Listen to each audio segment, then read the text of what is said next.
110 días. Libro escrito por José Francisco Ruiz Castro. Narrador José Francisco Ruiz Castro. Capítulo 9. Capital de Guatemala, parte primera. Derrotado, hambriento y sediento, comencé la caminata más frustrante que he experimentado. De regreso a Santa Ana. Pensé pasar antes por la capital de Guatemala. Caminé rápido al alejarme de la frontera porque no quería que me viera la pupucera. Me daba pena. La vi de lejos, como siempre, afanada con sus clientes. Puede ser que se le salgan las lágrimas al verme de regreso, de tristeza o de alegría. Prefiero no saberlo, me dije. Miré hacia el horizonte. El asfalto de la carretera brillaba. Levanté el dedo gordo orando porque alguien me llevara de regreso a casa. 3 días después caminaba en las calles estrechas de la zona 5 de la ciudad de Guatemala, buscando la casa de tío Chepe. Papá había heredado 5 medio hermanos en Guatemala y 5 en El Salvador.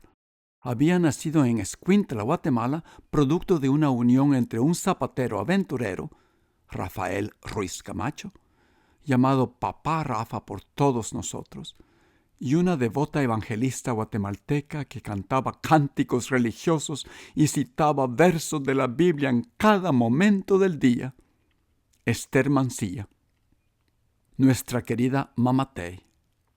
Esa unión se mantuvo alrededor de más o menos 6 años antes que las borracheras de Papá Rafa la rompieran y papá, Rafael Antonio, quedó bajo su tutela, quien decidió traerlo a vivir a Chalchuapa y más tarde se lo dio a una de sus primas, Mama Chagua, para que lo criara en Santa Ana.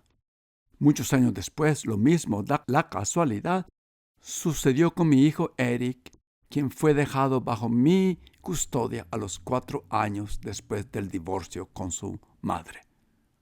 Papá Rafa se volvió a casar en Chalchuapa, mientras Mamatey hacía lo mismo en Guatemala. Los dos como si estuvieran viviendo vidas paralelas y a pesar de que no volvieron a verse, cada uno tuvo 5 hijos, 3 varones y 2 mujeres, y papá se convirtió en el eslabón entre las 2 familias, la salvadoreña y la guatemalteca. Las coincidencias no terminan allí. Los hijos de ambos nacieron casi de forma paralela en las mismas fechas, a cada lado de la frontera, y algunos de ellos recibieron nombres similares. Y aún hay más. Además de la edad, los homólogos nacieron compartiendo características comunes. Entre los hombres, tío Miguel Ángel, tío Michel, de El Salvador, y tío Miguel Ángel, el Canche, de Guatemala. Los dos eran de tez blanca, pelo rubio y ojos azules. Tío Chepe salvadoreño y tío Chepe guatemalteco eran de tez morena, de baja estatura y ojos negros, y también tío Jorge Alberto salvadoreño y tío Jorge Mario de Guatemala. Ambos fueron aventureros por naturaleza. Entre las mujeres, una gordita en Guatemala, tía Lupe, y una gordita en El Salvador, tía Nena. Situación por la que en nuestras conversaciones familiares teníamos que especificar e indicar la procedencia para evitar confusiones. No, estoy hablando de tío Chepe de Guatemala. Oh, no, eso fue tío Chepe de El Salvador. Tío Chepe de Guatemala, su esposa tía Estelita y sus hijas Sonia, Sandra y Alicita se consternaron mucho al oír de mis aventuras en la frontera México-Guatemala, cuando finalmente había puesto pie en su casa de la zona 5. En sus mentes todavía yo estaba estudiando en el seminario de Puebla. Para ese momento habían pasado 2 años desde mi deserción y 4 años desde la última vez que los había visto a ellos. Teníamos mucho de qué hablar. Después de cena, todavía en la mesa, les expliqué mi vida reciente hasta las altas horas de la noche. En el Centro Universitario de Occidente de la Universidad de El Salvador, Durante el primer año de estudios, tomé una profunda conciencia sobre las condiciones de vida de las familias campesinas en las grandes haciendas, donde pasé muchas de las vacaciones de fin de año con mi primo Neto y sus hermanas durante mi niñez. En esos años, no me percaté realmente de la alta disparidad social. No puse mucha atención a la manera con la que los campesinos nos saludaban. Buenos días, niño Chepito. Buenos días, niño Neto. Buenos días, don Lorenzo. Doblegados, se quitaban el sombrero humildemente y bajaban sus cabezas, confirmando así su bajo poder social y perpetuando una tradición muy feudal. Ellos se aseguraban de nunca entrar a la casona. Sus reverencias las hacían a una distancia desmesurada porque tenían miedo de cruzar ese foso profundo e invisible que existía entre las clases sociales salvadoreñas, especialmente entre los colonos y el terrateniente. Prácticamente sin saberlo, vivíamos en una sociedad de feudalismo. Los campesinos aún tenían que pagarle un impuesto al dueño de la hacienda. En la universidad, también comencé a darme cuenta del estado lamentable de los pobres urbanos que recientemente habían migrado del campo para buscar un nuevo futuro en la ciudad. Durante mis años en el seminario, el conservadurismo de la Iglesia Católica no me había permitido admitir de las desigualdades sociales. La Iglesia ha estado históricamente alineada con la aristocracia de los países latinoamericanos, y los pobres eran racionalizados como esos seres que todavía no habían sido bendecidos por Dios. En el seminario de Puebla pude leer ciertos ensayos y ponencias que hablaban de un nuevo pensamiento acerca de los pobres, un nuevo tipo de cristianismo, que después se consolidaría en una corriente llamada teología de la liberación. Pero en esos momentos, esos artículos los veía como un ejercicio intelectual, aunque algunas veces usaba sus ideas en mi esporádica oposición contra la corriente conservadora de las cátedras dadas por los profesores poblanos, en su mayoría educados en Europa, en la Universidad Gregoriana de Roma. Paradójicamente, el aislamiento del seminario en Puebla, con su comida abundante, alojamiento cómodo y educación clásica de alta calidad, construyó una burbuja mental que me apartó de posibles vivencias concretas y significativas que me hubieran podido dar un conocimiento más acertado de cómo, afuera de su muralla de 4 metros de altura, un grupo grande de gente, casi todos culturas indígenas, luchaban diariamente por sobrevivir, viviendo en condiciones inhumanas. Aunque muchas veces salíamos a predicar en los asentamientos 100% indígenas alrededor de Puebla, nunca efectivamente cruzamos esa gran distancia social invisible. Nunca percibí que habíamos construido puentes humanos reales. Los curas y seminaristas eran tratados con tanta reverencia que nos era imposible entablar relaciones sociales verdaderas con ellos. Uno podría haber dicho, sin temor a equivocarse, que todavía estábamos en la Edad Media o en el tiempo de la conquista española. Los catedráticos de seminario en Puebla nunca nos señalaron que la única razón por la que podíamos vivir tan confortablemente era las cantidades amplias de limosnas colectadas de los feligreses, la mayoría pobres, durante las misas de los domingos en toda la diócesis. Los catedráticos de la Universidad de El Salvador, por lo contrario, hacían hincapié en el asunto. En el poco tiempo que me dio por leer artículos un poco subversivos en el seminario, lo más cerca que llegué a ser un poco rebelde fue cuando decidí por adoptar a Camilo Torres, el cura guerrillero colombiano, como uno de mis héroes, lo que alarmó a algunos de mis profesores, de tal suerte que uno de ellos, el padre Landa se llamaba, me abofeteó con violencia antes de entrar al comedor para almorzar, después de haberle dicho en su cara y con fuerza que el amor era más poderoso que el reglamento de disciplina y no importaba si llegaba tarde. Terminé diciéndole que Camilo Torres era el verdadero futuro del sacerdocio. Entré al comedor perturbado y humillado, llorando a chorros, con la mejilla izquierda inflamada, la nariz casi sangrando, mientras los otros 200 seminaristas me miraban con consternación. ¡Ay, qué malvado ese cura!, Sonia, mi prima, comentó, poniéndose su mano en la boca al terminar sus palabras. En la universidad continué mi narración. Por otra parte, encontré catedráticos de leyes diplomados en filosofía y economía por la Universidad de Moscú y la de La Habana. Todos eran adoctrinados en el marxismo. Un ambiente académico completamente diferente a la del seminario y al cual fue doloroso acostumbrarme, pasando por un proceso gradual de redefinición personal, cambiando algunas de las posturas intelectuales y alejándome un poco de mi propia identidad como seminarista. Me matriculé en la Universidad Nacional de Santa Ana después de haber despertado de mi estupor deprimente.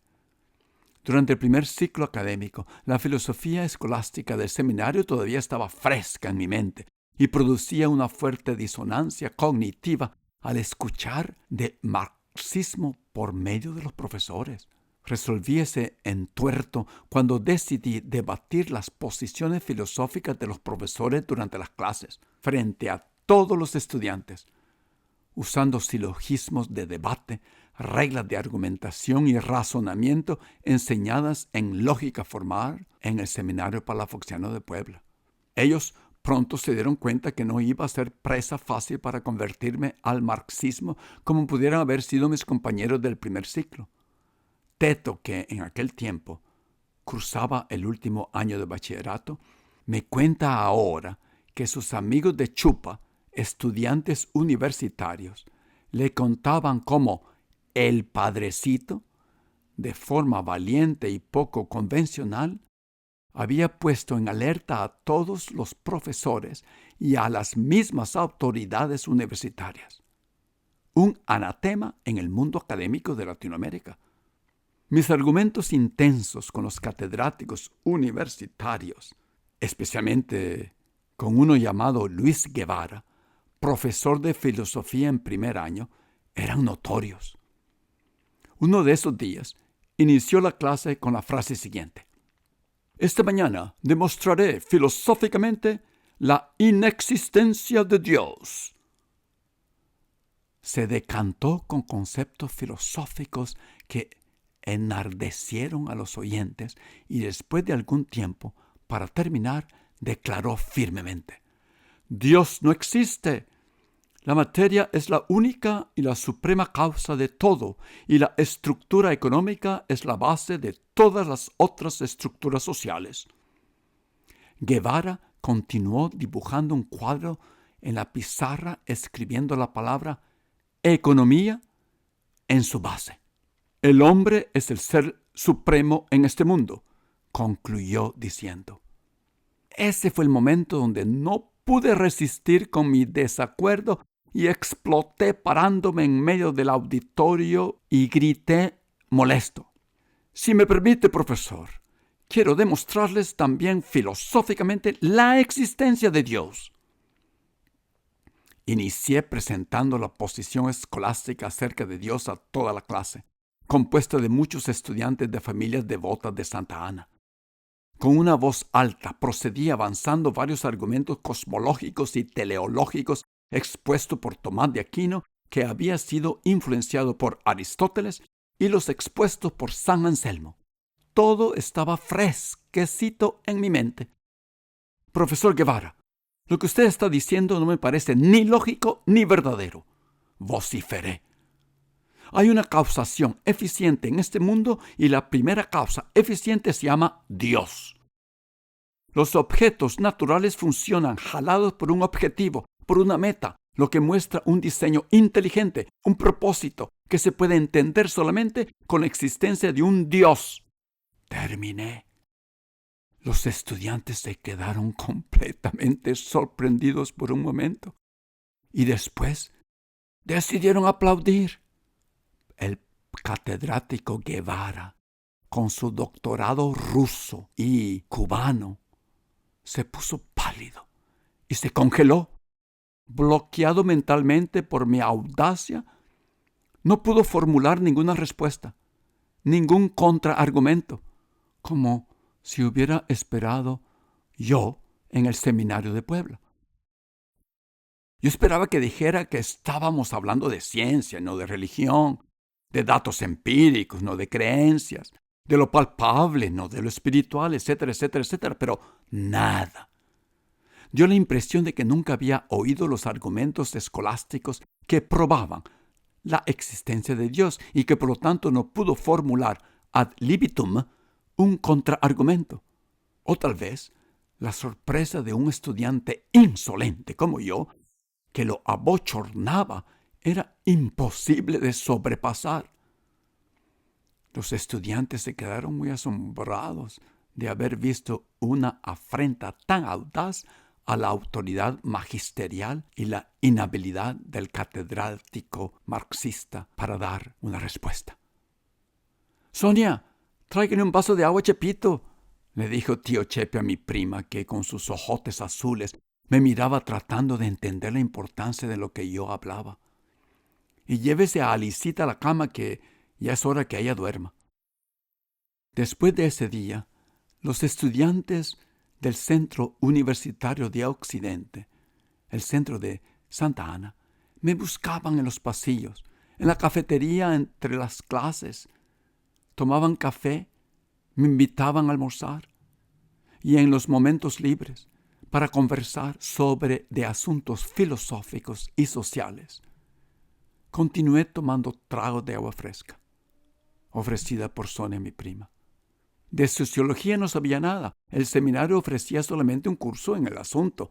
Me acuerdo que los estudiantes querían saber más de las corrientes existencialistas populares en Europa, de lo que sí podía hablar.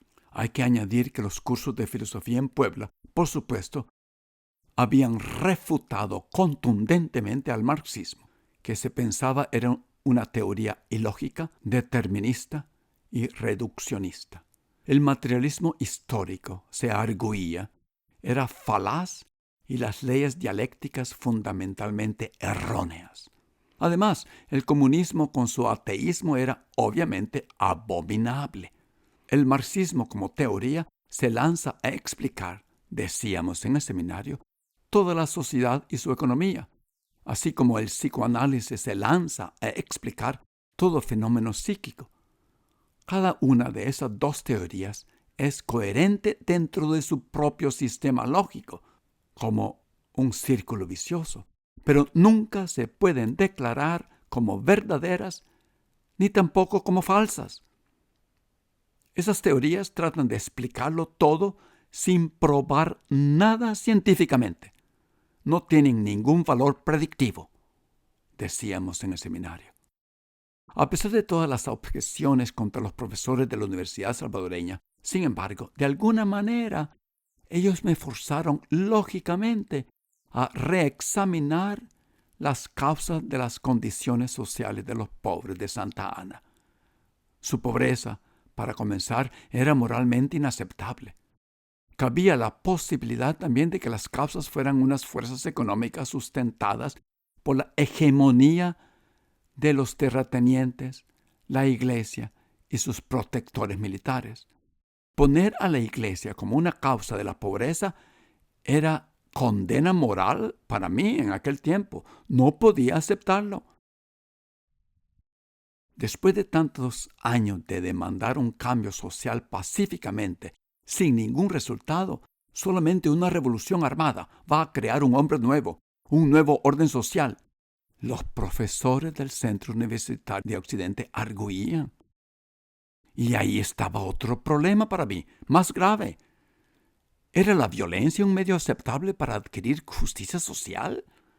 No obstante, esta pregunta, que se quedó sin respuesta, comencé a considerar a los pobres no como algunas almas que necesitaban ser salvadas del pecado mortal, como algunos cristianos creen firmemente, sino como cuerpos que necesitaban ser alimentados en el presente.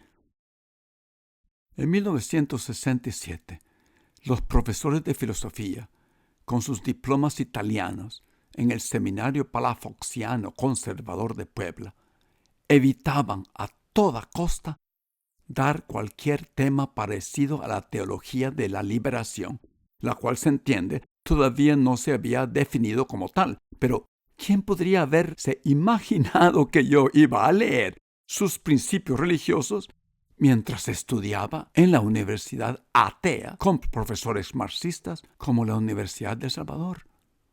Chepito, ¿qué andabas haciendo metiéndote en movimientos revolucionarios peligrosos? ¿Qué no sabes tú de lo que pasó en la matanza de 1932 por Martínez, el último dictador salvadoreño?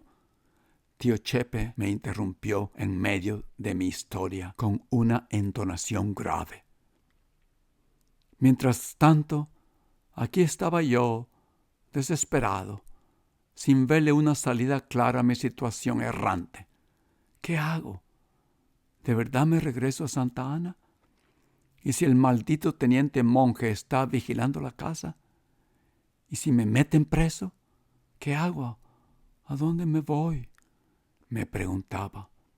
He estado leyendo las noticias en el diario El Imparcial, continuó tío Chepe. El Salvador está en un remolino hondo y un caos salvaje. El gobierno ha impuesto ley marcial. Los soldados matan primero y después hacen preguntas, mi tío Chepe declaró. Mis primas Sonia y Sandra, aunque entendían poco de lo que yo hablaba, sí sentían en sus tiernos corazones que el asunto era serio y seguían volteando sus miradas entre su padre y yo, esperando que yo continuara con mi cuento.